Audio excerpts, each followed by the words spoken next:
How to fix Valorant? Uh, how to fix this problem on Valorant? It's easy. Error code 5, and if you want to fix it, all you need to do first just type here services, then scroll down until you find VGC. Right click on VGC and click properties. Now you will find it like that. Make it automatic and then click apply and OK.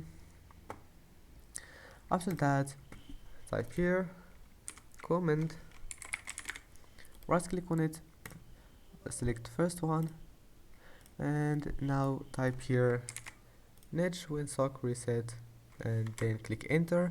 After that, ipconfig //dns and click enter again, and now just close this window and restart your PC. After restarting your PC, try to run Valorant as administrator, and that's it. Don't forget to like and see you in the next video.